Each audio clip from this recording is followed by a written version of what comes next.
نبی کریم صلی اللہ علیہ وآلہ وسلم نے فرمایا تم میں سے سب سے زیادہ قیامت والے دن میرے قریب وہ ہوگا جس نے مجھ پر زیادہ درود پاک پڑھا ہوگا۔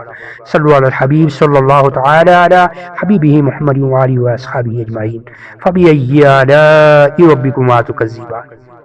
حضرت سیدنا ابو ہریرہ رضی اللہ تعالیٰ عنہ سے مروی ہے، حضرت صلی اللہ علیہ وآلہ وسلم نے ارشاد فرمایا جو شخص جنت میں داخل ہوگا اسے نعمتیں ملے گی، نہ وہ محتاج ہوگا، نہ اس کے کپڑے پرانے ہوں گے اور نہ اس کی جوانی ختم ہوگی۔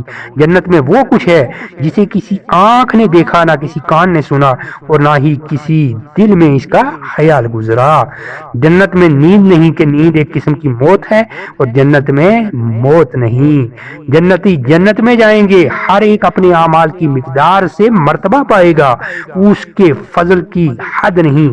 پھر انہیں دنیا کے ایک ہفتے کی مقدار کے بعد اجازت دی جائے گی کہ اپنے پروردگار عز و جل کی زیارت کریں۔ عرش الہی عز و جل ظاہر ہوگا اور رب عز و جل جنت کے باغوں میں سے ایک باغ میں تجلی فرمائے گا۔ ان جنتیوں کے لیے ممبر بچھائے جائیں گے، نور کے ممبر، موتی کے ممبر، یاقوت کے ممبر، زبرجد کے ممبر، سونے اور چاندی کے ممبر پر یہ بیٹھے ہوں گے، اور اللہ عز و جل کا دیدار ایسا صاف ہوگا جیسے آفتاب، اور 14ویں رات کے چاند کو ہر ایک اپنی اپنی جگہ سے دیکھتا ہے کہ ایک کا دیکھنا دوسرے کو رکاوٹ نہیں، اور اللہ عز و جل ہر ایک پر تجلی فرمائے گا۔ ان میں سے کسی کو فرمائے گا اے فلاں بن فلاں تجھے یاد ہے جس دن تو نے ایسا ایسا کیا تھا؟ تو بندہ کہے گا یا رب عز و جل کیا تو نے مجھے بخش نہ دیا؟ رب عز و جل فرمائے گا ہاں میری مغفرت کی وسعت ہی کی وجہ سے تو اس مرتبے کو پہنچا۔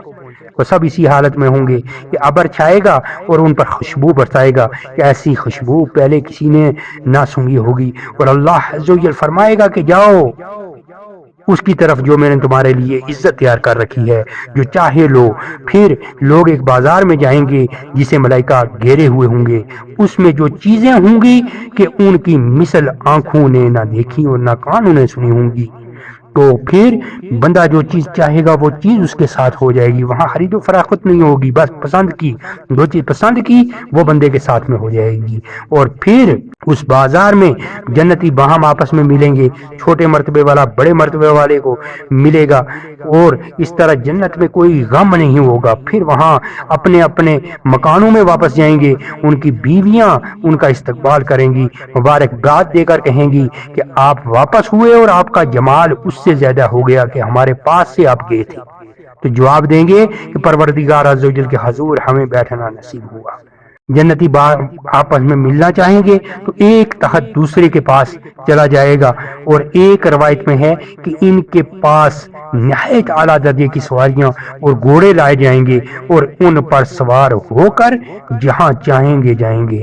سب سے کم درجے کا جو جنتی ہے اس کے باغات اور بیویاں جو ہیں اور تخت 1000 سال کی مسافت تک ہوں گے، اور ان میں اللہ عز و جل کے نزدیک سب میں معزز وہ ہے جو اللہ تعالیٰ کے دیدار سے ہر صبح مشرف ہوگا۔